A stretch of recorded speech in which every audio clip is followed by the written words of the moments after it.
What up, guys? So recently I was traveling doing a seminar up in Pennsylvania, and while I was traveling I ended up talking with this young guy, and I mentioned to him that drilling jiu-jitsu techniques is kind of like beer or coffee. It's an acquired taste. You typically don't like it in the beginning, but you grow to like the after effects, and that's why you keep doing it, or why you keep coming back. So where I'm getting with this is, I don't know about you guys, but the first time I drank a beer, I did not like it. I was at a high school party. I remember I took a sip and it tasted like piss. I didn't understand why everybody was drinking it, why all my family members had drank it years ago, and when nobody else was looking, I went over to the toilet and poured it all out because it was disgusting. Now, this was a high school party, so that beer was cheap beer, so that could have been it, right? But I suspect many of us were the same way. But later on, as I got older and drank a little bit more, and I even like bourbon and some tequila from time to time. Bourbon and tequila is usually what I drink now. But nonetheless, the first time I drank any of those things, I didn't like them. But I drank them once and I got a little buzzed feeling, and then my body began to associate the feeling of that with the taste of it. And it's like, oh, I've acquired the taste for it. Same thing with coffee. I remember the first time I had like a cup of coffee, I was, I think, my early 20s. I had a little sip of it and I was like, oh, this is disgusting, this bitter brown bean water.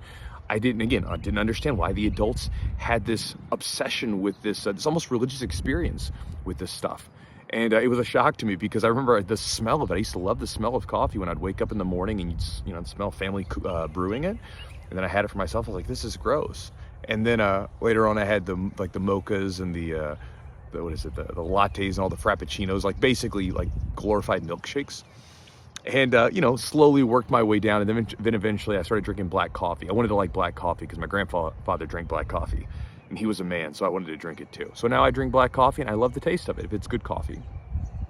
But again, I enjoy the taste of it, and I've acquired the taste partly because caffeine gets me buzzed up, right? I remember I had a fight with a guy on Instagram about this one time. He was telling me that he doesn't have an addiction to coffee. He just likes the taste. And I was like, well, if that's true, why don't you just drink decaf? And he never took me up on that. So again, I'm not pointing the finger. I drink my cup of coffee in the morning as well. Well, actually, I drink mine around like 11:30 to 12. That seems to be, or around like 12:30. That seems to be the magic spot for me. I don't like drinking it early in the morning. If I drink it early in the morning, it makes me sleepy.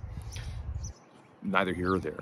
But going back to it, it's the same thing though. Again, I began to love the effects of coffee, so then I like the taste of it.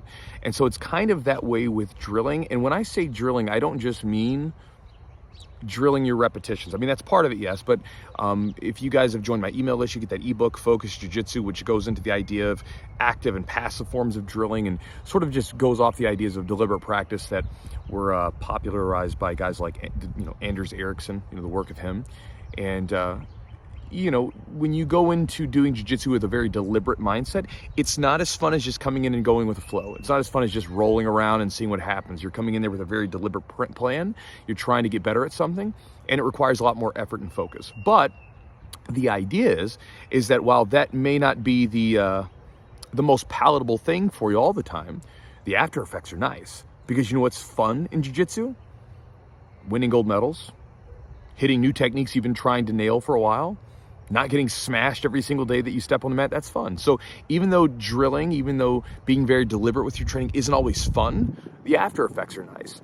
And I know that anytime I get ready for a competition, I'll start doing these early morning drilling sessions. And again, it's not necessarily fun getting up a little earlier than I'm used to go drill my techniques to get ready for the competition or whatever it might be.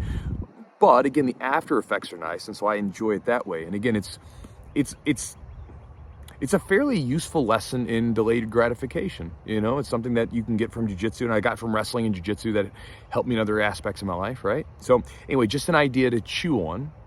If you guys, you're trying to get better at your jiu-jitsu, things like drilling, things like very deliberate practice are incredibly useful. While they're not as fun, again, if you can delay that gratification, you can kind of grow to like them and love them, because you can appreciate what they do for you rather than just simply the experience that you have while you're doing them. So just an idea to chew on. I'll talk to you guys next time.